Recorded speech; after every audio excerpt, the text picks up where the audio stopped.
নমস্কাৰ, মই মকসুদুল হক। আজি তোমালোকৰ মাজত আলোচনা কৰিম ক্লাছ 6ৰ অসমীয়া পাৰ্ট 5ৰ সকলোখিনি প্ৰশ্ন উত্তৰ তোমালোকৰ মাজত আলোচনা কৰিম। তোমালোকে ভিডিঅ'টো প্ৰথমৰ পৰা শেষলৈ চাই যোৱা। যদি এতিয়ালৈকে মোৰ MKT চেনেলটো ছাবস্ক্ৰাইব কৰা নাই, অতি সোনকালে এনেকুৱা হেল্পফুল ভিডিঅ' পাবলৈ হ'লে মোৰ ইউটিউব চেনেলটো ছাবস্ক্ৰাইব কৰি ৰখা। ধন্যবাদ। বলা ভিডিঅ'টো আৰম্ভ কৰোঁ। প্ৰথমতে আছে যে 4 নম্বৰ উত্তৰ দিয়া। কণৰ প্ৰশ্নটো হৈছে ভাৰতৰ প্ৰাচীন বিশ্ববিদ্যালয়ৰ দুখনৰ নাম লিখা। ইয়াৰ উত্তৰটো হ'ল ভাৰতৰ প্ৰাচীন বিশ্ববিদ্যালয়ৰ দুখন নাম হ'ল নালন্দা আৰু তক্ষশিলা। খনৰ প্ৰশ্নটো হৈছে লোহিতৰ দাঁতিৰ কোন ঠাইত এখন বিশ্ববিদ্যালয় আছিল? উত্তৰ লোহিতৰ দাঁতিৰ প্ৰাগজ্যোতিষপুৰত এখন বিশ্ববিদ্যালয় আছিল। গ নম্বৰ বশিষ্ঠ আশ্ৰমৰ টোলৰ অধ্যাপকজনৰ নাম কি আছিল? ইয়াৰ উত্তৰ হ'ল বশিষ্ঠ আশ্ৰমৰ টোলৰ অধ্যাপকজনৰ নাম হ'ল বেদনিধি। গ নম্বৰ প্ৰশ্নটো হৈছে ছাত্ৰসকলে এবছৰত একোবাৰ নগৰলৈ কিয় যাব লগা হৈছিল? ইয়াৰ উত্তৰটো হ'ল টোলৰ নিয়ম অনুসৰি বছৰেকত এবাৰ ছাত্ৰসকলে নগৰ গৈ ৰজা আৰু ডাঙৰীয়াসকলৰ পৰা দান দক্ষিণা অনুগ্ৰহ কৰিবলৈ যাব লগা হৈছিল।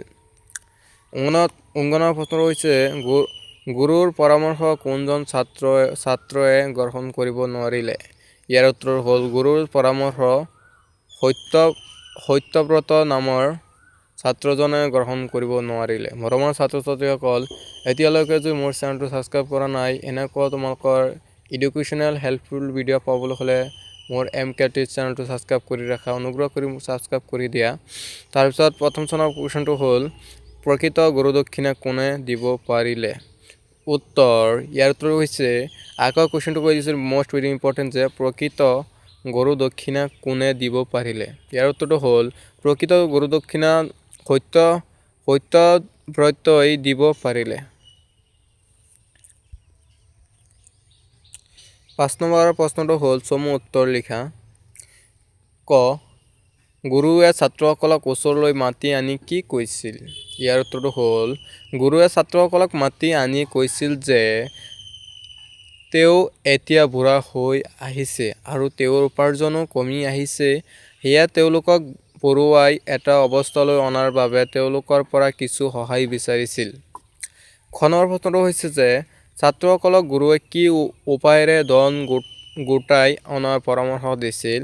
উত্তৰ গুৰুৱে ছাত্ৰসকলক আনৰ ঘৰৰ পৰা কোনো বস্তু বা ধন চুৰি কৰি আনিবলৈ কৈছিল, কিন্তু চৰ্ত দিছিল যে এইটো কামটো কৰোঁতে যাতে তেওঁলোকক কোনেও নেদেখে। গ নম্বৰ প্ৰশ্নটো হ'ল গুৰুৰ পৰামৰ্শ পাই ছাত্ৰসকলে কি কৰিলে?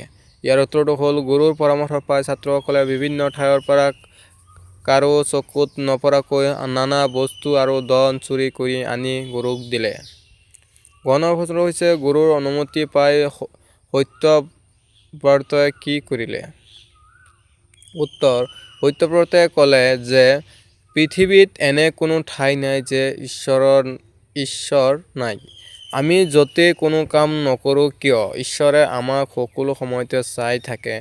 গতিকে কাৰো চকুত নপৰাকৈ কোনো কাম কৰাটো অসম্ভৱ। 6 নম্বৰ প্ৰশ্নটো হৈছে যে কোনে কাক কেতিয়া কৈছিল লিখা।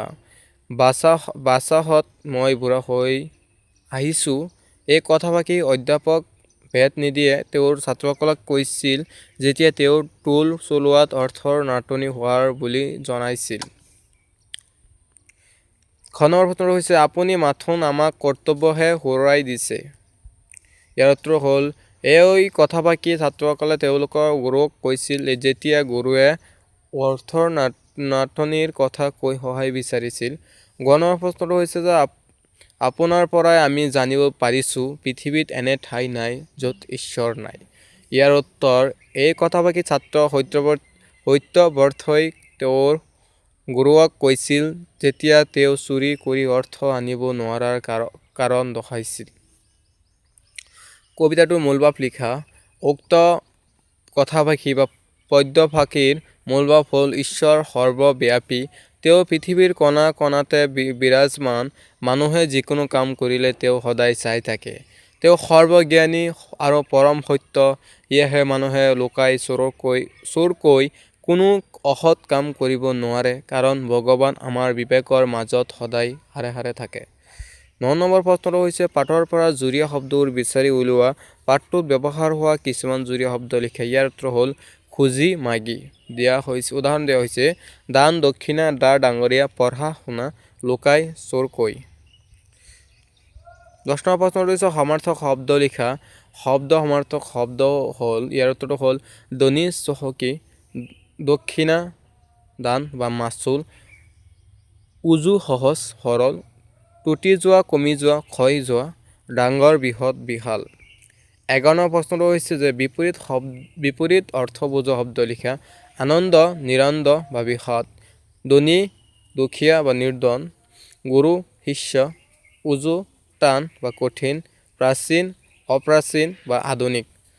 যদি মোৰ ভিডিঅ'টো তোমালোকক ভাল লাগে মৰমৰ ছাত্ৰ ছাত্ৰীসকল মোৰ ভিডিঅ'টো এটা লাইক কমেণ্ট শ্বেয়াৰ আৰু নিজে চাই আছে যদি আনক বন্ধু বান্ধৱীসকলক চাবলৈ সুবিধা দিয়াৰ বাবে ধন্যবাদ।